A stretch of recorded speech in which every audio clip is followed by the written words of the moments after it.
At 3:17 a.m., Kyiv sky erupted with fire. Hundreds of drones blazed through the night, leaving streaks of light against the dark horizon. Sirens screamed across the city.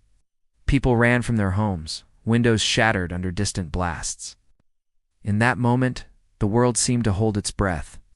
Russia had unleashed 810 drones in a single strike. The numbers alone sent shockwaves through military analysts. But Ukraine did not wait. They struck back at dawn with precision and fury.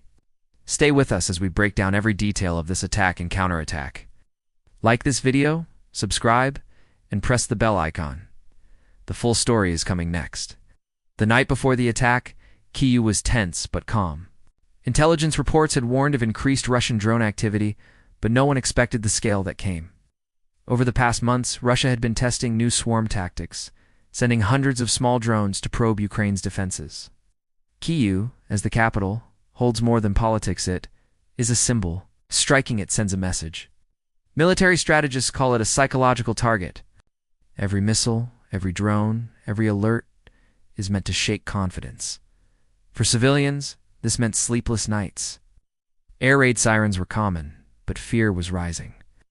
Families double-checked bunkers. Emergency routes were memorized. Schools and hospitals prepared for the worst. Kyiv's air defense systems, including the S-300 and Patriot batteries, were on high alert. Radar operators monitored the skies hour by hour. Ukraine's electronic warfare teams scanned for enemy signals. Reports from previous skirmishes showed Russia had improved drone coordination, linking drones via AI-assisted control. Analysts warned that a mass strike could overwhelm even the best defenses. The Russian strategy had shifted. Small occasional drone raids had turned into coordinated swarms. 810 drones in one wave was unprecedented. Most were small and fast. Some were reconnaissance drones designed to spot targets. Others carried explosives kamikaze drones meant to hit buildings, power stations, and military outposts. The swarm was designed to saturate defenses. If even a fraction got through, the damage would be severe.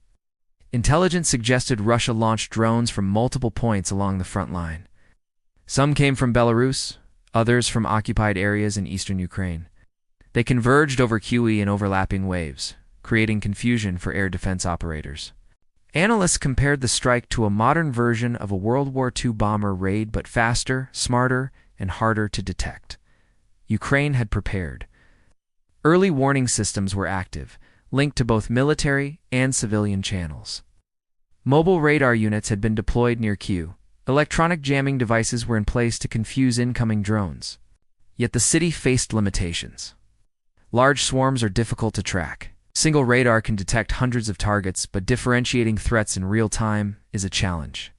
Ukraine's air defense teams relied on rapid decision-making. Operators had to choose which drones to engage first. Every second counted. Civil defense authorities had also instructed citizens on immediate safety measures. Public shelters were opened. Ambulance and fire units were ready to respond. Hospitals stocked supplies.